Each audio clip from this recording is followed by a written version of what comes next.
Salam Ibu Bapak Guru.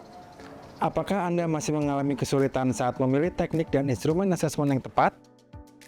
Ternyata rekan saya Ibu Rini juga mengalaminya loh. Yuk, simak obrolan saya dengan Ibu Rini tentang kesesuaian tujuan dan instrumen asesmen. Aduh, kelihatannya asesmen yang perlu kita lakukan di kelas semakin rumit ya. Maksudnya rumit bagaimana ya Bu? Ada asesmen formatif, ada pula asesmen sumatif.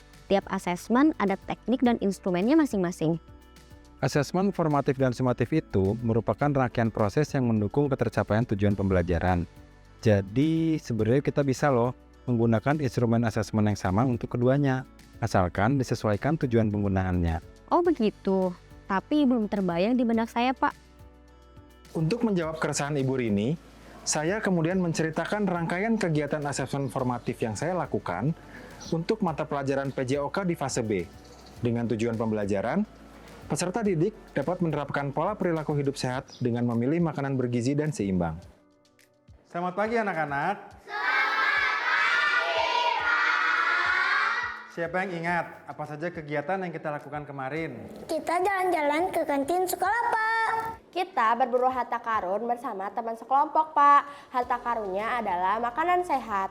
Kemarin, sebelum kita melakukan kegiatan di kantin, setiap kelompok membawa daftar periksa.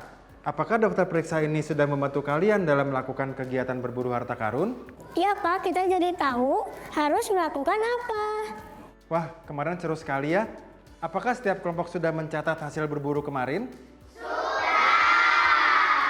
Baik, sekarang mari kita periksa bersama. Apakah hasil yang didapatkan kemarin sudah sesuai dengan apa yang ada dalam daftar periksa ini? Oh, jadi untuk tujuan pembelajaran tadi, daftar periksa digunakan sebagai instrumen asesmen formatif awal pembelajaran. Iya, saya memang memilih instrumen yang sesuai dengan tujuan pembelajaran.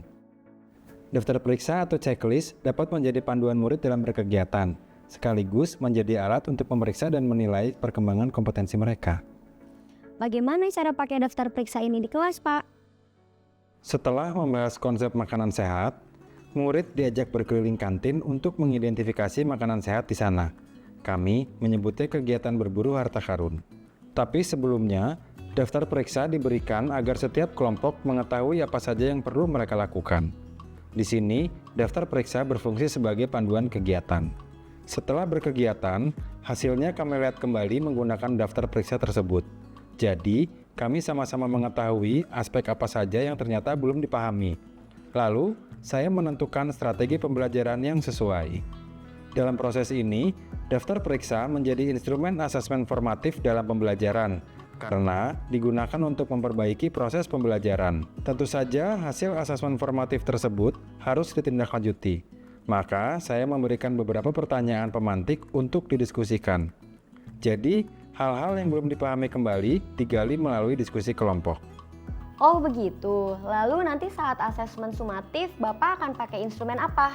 Saya akan tetap menggunakan daftar periksa tadi. Loh, memangnya bisa ya? Tentu saja bisa. Jadi, seperti ini Bu. Untuk asesmen sumatif, nanti penugasannya adalah membuat jurnal kebiasaan makan sehat selama akhir pekan. Saya tetap menggunakan daftar periksa yang sama, karena aspek penilaiannya relatif sama. Meskipun menggunakan daftar periksa yang sama, tapi asesmen formatif dan sumatif ini berbeda tujuannya. Saat asesmen formatif awal dan dalam pembelajaran, daftar periksa digunakan untuk mendapatkan gambaran tentang proses belajar.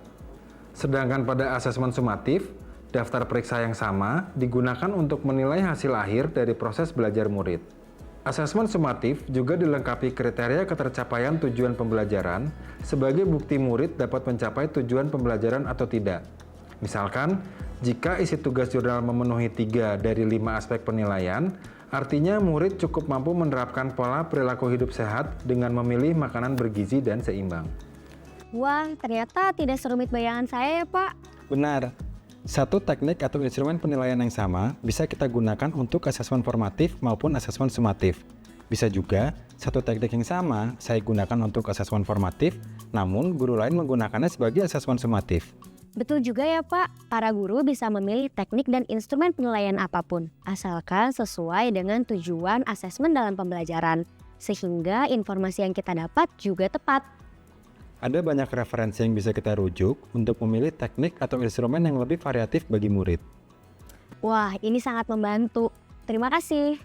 Demikian tadi diskusi saya bersama Ibu Guru Rini mengenai cara memilih instrumen asesmen yang sesuai dengan tujuan pembelajaran. Mudah-mudahan diskusi kami dapat membantu Anda juga ya. Terima kasih.